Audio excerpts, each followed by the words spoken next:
As promised, here is a video of an extra topic that I noticed most students struggle with.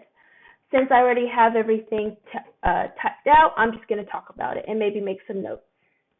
So for the example, we want to multiply and simplify our answer as much as possible. The example we're given is 9 square root of 2 minus 4 times the square root of 10, and then multiply all that by 7 square root of 10 plus the square root of 2. So the very first step when we see this, so actually let me bring the whiteboard real fast. So over here, this is just the same as saying like 3x minus 2 and maybe like x plus 3. How would we multiply this? We would FOIL, right? So this is the exact same, just with radicals. Right? So don't let it scare you. So the very first step is we want to FOIL this. So I took the first two. So it's 9 square root of 2 times 7 square root of 10. And then I'm going to do this. So 9 square root of 2 times square root of 2.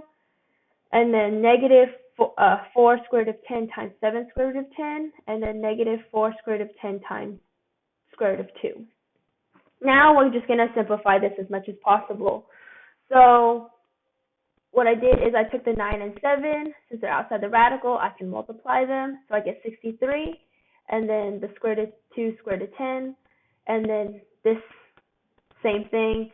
And then for negative 4 and 7, I multiplied that and then brought the the square root of 10 times square root of 10. And this, there was nothing to multiply. Now for this step, I use the multiplication property, right? So what did I do? Since they all have the same index of 2, we can combine them. So this becomes 2 times 10, 2 times 2, 10 times 10, and 10 times 2. And then for the next step, I just multiplied them.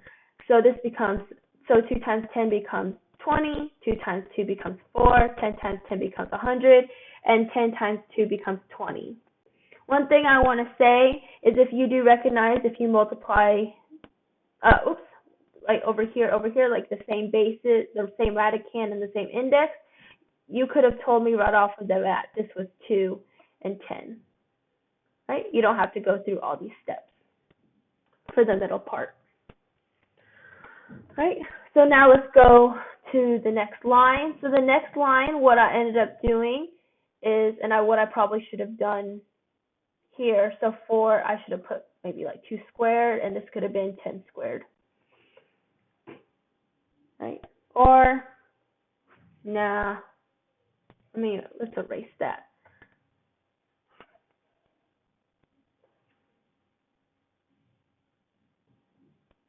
Right. So what I did in this step is I looked for the greatest perfect square that goes into each of these radicands. So for 20, the biggest perfect square was 4, and 4 times what is 20? It's 5. For 4, that's the biggest one, and lucky for us, it is a perfect square. For 100 is a perfect square, so we didn't have to do anything with that. And for 20, again, as over here, it becomes 4 times 5. And then this next step, so we just found the square root of them all. I did skip the step where you did the multiplication property again and took them apart. So this becomes 63, so make sure we bring all these numbers down. And so the square root of 4 times 5, that becomes 2 square root of 5. 9 square root of 4 becomes 9 times 2, because 2 squared is 4. And then this becomes, the square root of 100 is 10, because 10 squared is 10, and then we brought that down to negative 28. And then over here, it is 2 square root of 5 that it reduces to. So now we have to simplify, so we have multiplying all of these numbers. So 63 times 2 is 126. The square root of 5, this is also a good time to double check our work. For the square root of 5, there is no perfect square that goes into 5 perfectly. so this is as simplified as it can get. 9 times 2 is 18. Negative 28 times 10 is negative 280. And then negative 4 times 2 square root of 5. So negative 4 times 2 is negative 8. And then again, square root of 5 is as simplified as it can get. So this next step, I took all the like terms. So I have 18 and negative 280. And over here, I have, if we notice, they both have like radicals, the square root of 5. And so I took 126 square root of 5 minus 8 square root of 5. 18 minus 280. So what is 280 minus 18? It is, so let me write that. So 280 minus 18, that is 262. But because 280 is bigger, and because it has the negative sign, this becomes negative 262. Right? And then over here, what I did is I factored out the square root of 5, and then I subtracted 126 and 8, which is 18. Right?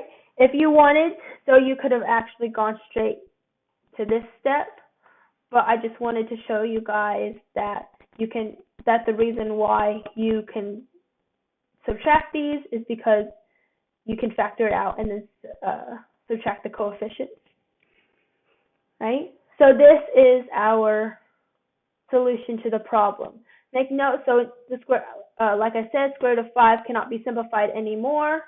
And also we cannot combine negative 262 and 118 square root of 5, right? They're not alike.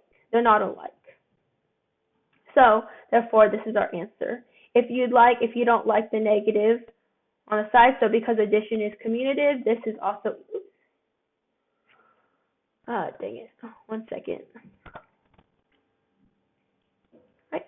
So this, since addition is commutative, I can also rewrite this as 118 square root of 5 minus 262. Oh my goodness. 262. Right? It doesn't matter, whichever one you prefer.